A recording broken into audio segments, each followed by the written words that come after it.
Hakuna nchi ya Umoja wa Ulaya itakayomkamata Benjamin Netanyahu, waziri mkuu wa Israel, kwa waranti ya ICC. Hii ni kwa mujibu wa waziri mkuu wa Ubelgiji. Kutojali kwa viongozi wa Umoja wa Ulaya katika kufuatilia juu ya azma ya kukamatwa kwa Netanyahu kutokana na kile ICC ilivyoeleza, nchi za magharibi zimeamua kutomkamata waziri mkuu huyo wa nchi ya Israel.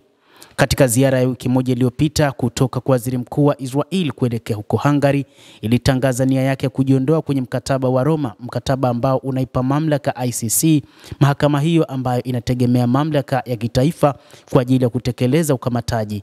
Inamtuhumu Netanyahu kwa uhalifu wa kivita katika mzozo wa Gaza. Hata hivyo, wachambuzi wa mambo wanasema kwamba huenda nchi za kimagharibi zimekuwa na uoga juu ya kumkamata Netanyahu, na ni kutokana na kwamba wanaiogopa Marekani ya Rais Donald Trump juu ya kukamatwa kwa mshirika wake wa karibu.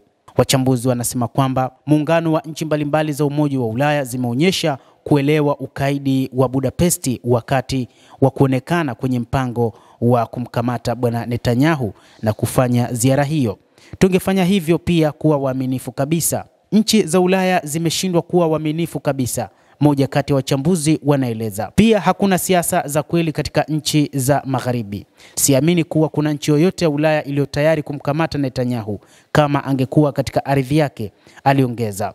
Mahakama ya ICC imekosoa Budapesti, huku msemaji wake Fadi El Abdallah akisema kuwa Hungary inasalia kuwa chini ya wajibu wa kushirikiana na chombo cha mahakama. Hata hivyo, Hungary ilieleza kwamba itajiondoa katika ICC, huku baadhi ya wachambuzi kutoka katika mataifa ya magharibi wakisema kwamba kama kungekuwa na uwezekano kungefanyika maboresho juu ya sheria za mahakama hiyo ya ICC, ambayo kwa namna moja ama nyingine baadhi ya watu wanasema imekuwa ikibagua na imekuwa ikikamata baadhi ya watu na wengine kuachwa wakiwa huru.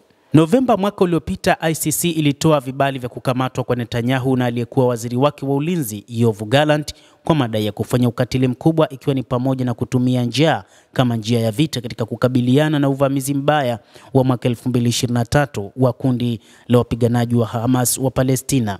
Mapema mwaka huu, Waso ilimpa dhamana ya usalama Netanyahu iwapo angehudhuria katika maadhimisho ya miaka 80 ya ukombozi wa kambi ya kifo cha Wanazi cha Auschwitz na jeshi jekundu.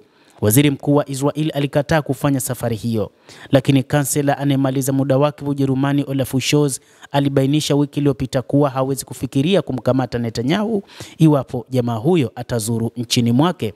Serikali ya Ufaransa pia imesema kuwa waziri mkuu huyo wa Israel anapaswa kuwa na kinga ya kidiplomasia chini ya mkataba wa Roma, maoni ambayo mahakama ya ICC inayapinga. Lakini watu hao nchi za magharibi ndizo ambazo zipo tayari kwa ajili ya kukamatwa kwa rais wa Urusi bwana Vladimir Putin, lakini pia ni wale ambao wanakataa juu ya kile kilichofanywa na Benjamin Netanyahu. Mtazamaji, hayo ndio yanayofanyika wakati huu. Bila shaka nawe pia una nafasi ya kulike, kucomment na kusubscribe channel yetu hii. Naitwa Adam Hussein. Endelea kuwa nasi wakati wote, endelea kutufuatilia.